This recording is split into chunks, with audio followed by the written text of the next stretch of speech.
जी और देखिए, वर्तमान की स्थिति में अगर देखा जाए तो आप देखें, एक घटना बड़ी है।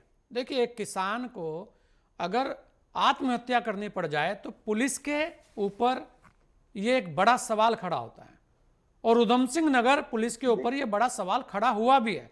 कार्रवाई हुई है जी और बड़ी कार्रवाई हुई है उसमें, और दो तीन चीजें उसमें और आ रही थी जो कांग्रेस भी कह रही है, ये भी कह रही है कि भाई, मैं देख रहा था सोशल मीडिया और वो और बहुत सारी जगह लोग लिख रहे हैं कि आखिर एक वो व्यक्ति जिसके बारे में पहले कई कप्तानों ने कुछ लिखा, उनको फिर चार्ज दे दिया जाता है, इस तरीके की बातें आ रही हैं।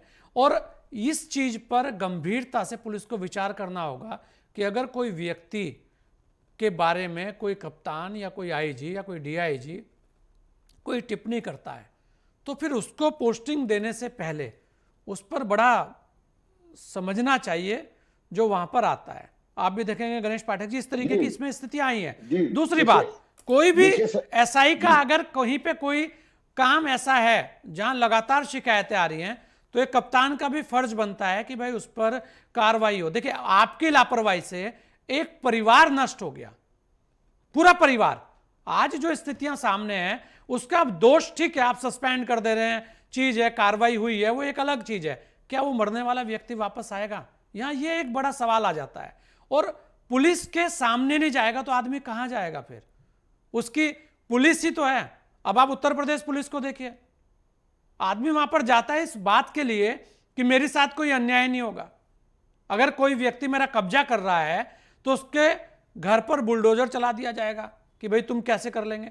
और ये बहुत सारे नजारे उत्तर प्रदेश ने दिए हैं। लेकिन आज अगर उधम सिंह नगर पर यह सवाल खड़ा हुआ है तो उधम सिंह नगर पुलिस को मंथन करना होगा कि भाई ये एक दाग है, इस दाग को कैसे धोया जाए।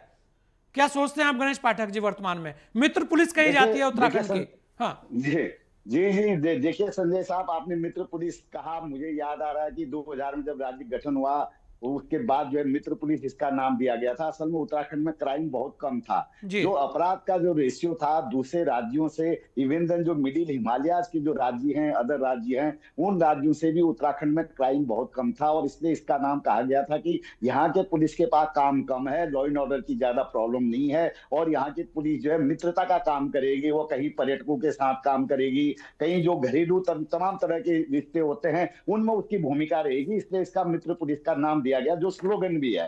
अब देखिए कि अगर हम इसको उधम सिंह नगर की अगर घटना को अगर देखें, ये एक बहुत गंभीर मुद्दा है। इस गंभीरता के बीच में जो मुख्यमंत्री जी ने जो ऑर्डर, जो जांच के आदेश दिए हैं या जो सस्पेंड किया है जिनको कमिश्नर के उसमें जो जांच अधिकारी बना रखा है, वो भी थोड़ा सा उसमें कसर है।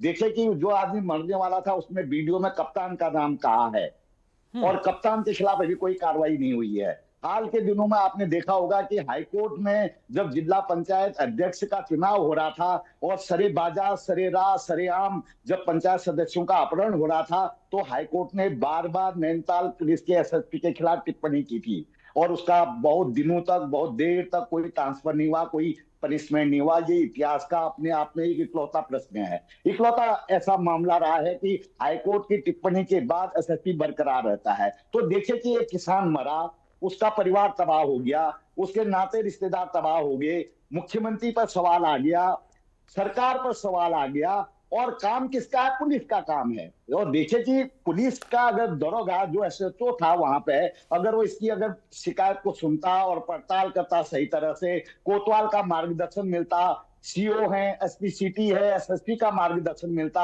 आईजी का मिलता, नहीं मिलता तो एसएसपी अपने एडीजी से कहते, एडीजी अगर लॉ एंड ऑर्डर से कहते, एसआईटी अलग से गठित की जा सकती थी, डीजीपी से कह सकते थे, होम सेक्रेटरी से कह सकते थे, कई चैनल थे जिन चैनलों के माध्यम से यह मामला उसको न्याय मिल सकता था। लेकिन इस घटना के बाद दो तीन तरह की चीजें आई हैं। एक, निसंदेह जो हल्द्वानी जो हमारी मित्र पुलिस है वो दागदार हुई है, ज्यादा दागदार हुई है। दाग तो उसको बहुत बार लग गया है, वो ज्यादा दागदार हुई है। दूसरा जो सबसे बड़ा जो चिंताजनक विषय है, जो लोग इस तरह से सुसाइड कर रहे हैं, एक तरह से वीडियो बनाना और उसके बाद सुसाइड करना, और जो लोगों में लड़ने का जो जज्बा है वो खत्म होना, तो यानी कि समाज में कहीं बहुत तरह से विघटन हो रहा है, वो एक बड़ा इशू इसमें है। तीसरा जो इसमें इशू आ रहा है, जो हमने पड़ताल करी है, ये जो मरने वाला व्यक्ति है किसान, ये हिस्ट्री सीटर भी था, कहा जा रहा है कि हिस्ट्री सीटर था। हम्म। तो देखिए कि इसको भी देखना होगा, ये कि ये एक बड़ा मामला है कि ये मतलब क्या इसकी भूमिका रही है, ये भी एक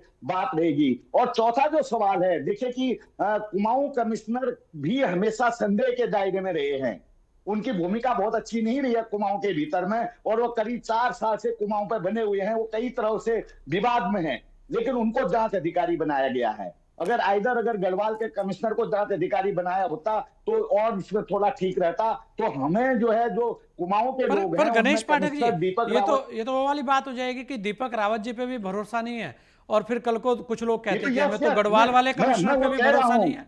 मैं कह रहा हूँ कि दीपक रावत की भूमिका भी बहुत ज्यादा वो नहीं रही है। मतलब कुमाऊं के भीतर जब ये ऑर्डर आया है मुख्यमंत्री जी का, तो मतलब वो भी जो है थोड़ा सा संशय पैदा करता है, क्योंकि अमूमन जब इस तरह के मामले होते थे अविभाजित उत्तर प्रदेश में या राज्य गठन के बाद या दूसरे राज्यों में, दूसरे मंडल के कमिश्नर को जांच अधिकारी बनाया जाता था, ये परंपरा का हिस्सा भी रहा था। और जो पारदर्शिता का मामला था, वो पारदर्शिता का भी मामला है। अगर दीपक रावत पर भी कई आरोप लगे हैं, मैं उन आरोपों की अभी बात नहीं करूंगा, पर गणेश लेकिन पाठक अगर जी, इस उनको मामले अगर में तो बनाया दीपक होता रावत तो जी का ठीक कोई था। नाम नहीं। दीपक रावत जी तो लगातार अपना काम कर रहे हैं, नहीं, ऐसा लोग हैं, दीपक लोगों के रावत बीच जी में का रहते हैं कोई हमेशा, उनके मैं नहीं बहुत सारे वीडियो नहीं देखता हूं, वो संजय तो साहब, लोगों के दीपक साथ लोग उनकी बड़ी नहीं तारीफ करते हैं। हम्म।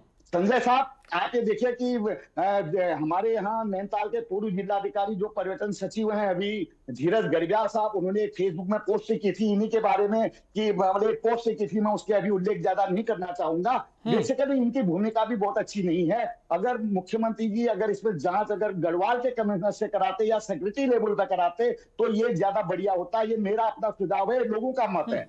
और जो चौथी सबसे अहम बात है, देखिए कि मेरी अभी यशपाल आर्य जी से बात हुई थी, वो नेता प्रतिपक्ष हैं, वो कह रहे थे कि साहब ये मामला हमारे पास तो केवल एक हथियार है कि हम जाएं और हाईकोर्ट कहें कि वह सीबीआई की जांच करें, हाईकोर्ट के सिटिंग जज के उसमें जांच कराएं। असल में प्रतिपक्ष की जो लड़ने की जो ताकत है, उसको पता लग रहा है कि वो जो लड़ रही है उसका कोई असर नहीं हो रहा है, इसलिए वो भी थोड़े से कांग्रेस या प्रतिपक्ष जो है वो थोड़ा सा अपने को असहज महसूस करता है। अभी आप अमरीश बिष्ट जी की जो बात देख रहे थे, उनका जो लहजा था, बात करने का जो तौर तरीका था, उनमें जो आवेश दिख रहा है, जो गुस्सा दिख रहा है, उसका प्रकटीकरण भी यही है कि सरकार प्रतिपक्ष को बहुत सही तरीके से नहीं ले रही है। क्योंकि प्रतिपक्ष भी एक सरकार है, उसको प्रतिपक्ष की बात को मानना चाहिए। अगर उनकी बात को अगर नहीं सुनेगी सरकार, तो फिर प्रतिपक्ष जाएगा कहां बात करने के लिए? उसके बाद तो भी यही विकल्प रहते हैं कि वो या तो जाए हाईकोर्ट की बात करे या सुप्रीम कोर्ट की बात करे।